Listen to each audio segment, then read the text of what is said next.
Good morning, everyone, and welcome to our two-day program, PMP for Operation Excellence. I'll be your facilitator for this training. Over the next 2 days, we're going to dive deep into the principles of professional project management and, most importantly, how to apply them directly to the excellent work you do here in the maintenance department. Let's get started. Here's a look at our roadmap for the next 2 days. Day 1 is all about building a strong foundation.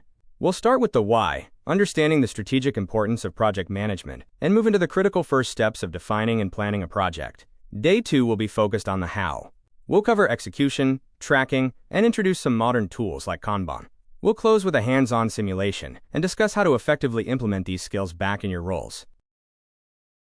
Our goals for this training are very specific and are directly aligned with the objectives outlined in your training terms of reference. By the end of Day 2, you won't just know the theory. You'll be equipped to do these things. You'll be able to justify a project with a business case, plan it with a WBS, manage it professionally, and close it out in a way that captures value for the organization. These are the core competencies of a project management professional. Let's talk about why this training is so relevant to your team. Your department is constantly managing complex initiatives, overhauls, improvement projects, new investments. The requirement identified that treating these as formal projects requires a new competency. That's the core of why we're here, to move from seeing these as just work that needs to be done, to managing them as professional projects with a structured approach, which will ultimately lead to more successful outcomes. First, let's define what a project is. It's crucial to distinguish it from operations. Operations are the engine of the company, the continuous, repetitive work. A project, on the other hand, is temporary and unique. It's designed to create something new, or to implement a change. A major overhaul, for example, has a clear start and finish and a specific goal. That's what makes it a project. At the heart of every project are what we call the triple constraint: scope, time, and cost.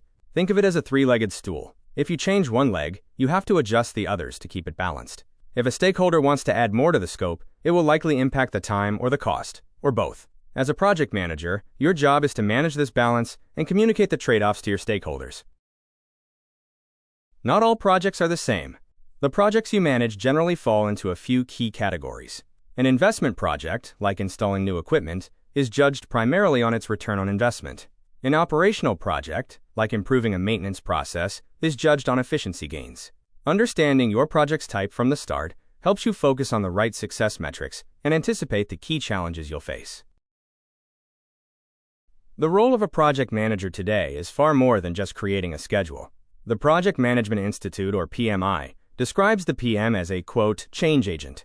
You are the leader responsible for not just executing tasks, but for inspiring the team, communicating with stakeholders, managing risks, and ultimately, ensuring the project delivers its intended value.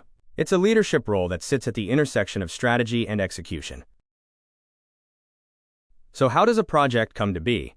It doesn't just appear. It starts with an idea. But before we jump into planning, we need to ask two critical questions. First, with a feasibility study, we ask, can we realistically do this? If the answer is yes, we then move to the business case, where we ask the more important question, why should we do this? Only after both questions are answered satisfactorily does a project get the green light. The feasibility study is our first major risk mitigation tool. It stops us from wasting time and money on projects that are destined to fail. The TELOS framework gives us a structured way to think about this. We look at it from 5 angles. Is it technically possible? Is it economically sound? Is it legal? Can our operations handle it? And can we do it in a reasonable time frame? This analysis gives leadership the information they need to make a smart go or no-go decision. Once we know a project is feasible, the business case explains why it's valuable. This document is all about justification. It links the project directly to the company's strategic goals and provides the financial rationale, like return on investment. It's the document you take to senior management to get funding and approval. A project can be perfectly executed, but if it doesn't have a strong business case, it might still be a failure because it didn't deliver real value. All right, it's time for our first workshop. We're going to put these concepts into practice. In your groups, I want you to consider a scenario, a proposal to upgrade a key piece of equipment. First, using the TELOS framework, come up with a few questions you would need to answer to determine if this project is feasible. Second, start outlining a business case. What are the key benefits? Cost savings, efficiency, safety that would justify this investment. We'll take about 30 minutes and then share our ideas. Now let's take a look what we have learned in part 1 in just a moment. First, we understand about what the objective of this training and what is all about the project management. Then, we challenge why we need the project management professional, the benefit to your organization and you company. Then, we look at the type of project selection. Just a few minutes ago we just finished TLOS, the project feasibility criteria. Now, it's time to move on. Now that we understand how a project gets approved, let's look at the entire life cycle. The PMP framework organizes this into 5 core process groups. We start with initiation, where the project is born. Then we move into extensive planning. Execution is where the work gets done, but it happens in parallel with monitoring and control, where we track our progress against the plan. Finally, and this is a step many people miss, we have a formal closing phase. We'll walk through each of these in detail. Let's focus on the initiation phase. We've already discussed the key input for this phase, an approved business case. The single most important output of this phase is the project charter. This is the document that officially brings the project to life. I like to call the project charter the project's birth certificate. It's the document, signed by the project sponsor, that formally authorizes the project. Crucially, it gives you, the project manager, the authority to use company resources, people, money, equipment, to get the work done.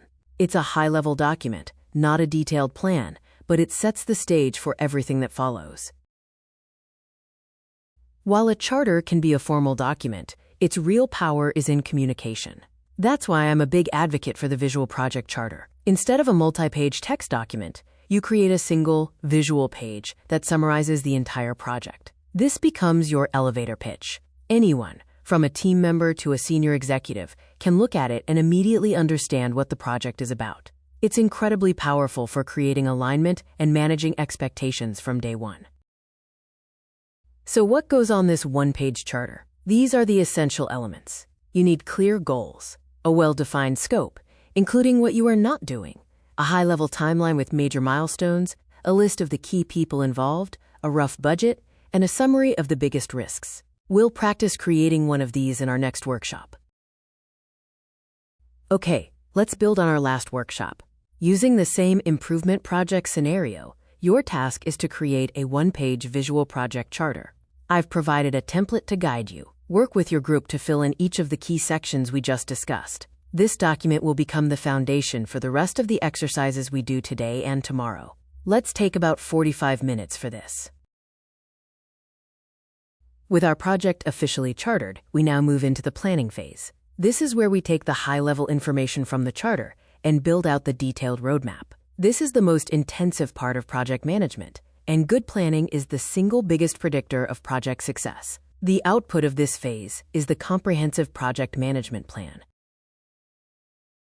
The absolute foundation of a good plan is a clear scope, and the tool we use for that is the Work Breakdown Structure, or WBS. The WBS takes the total scope of the project and breaks it down into smaller, more manageable pieces. The key is to think in terms of deliverables, the what's, not the how's. For a major overhaul, you wouldn't just have a task called Do Overhaul. You'd break it down into deliverables like turbine inspection and generator maintenance, and then break those down even further. This ensures nothing is missed.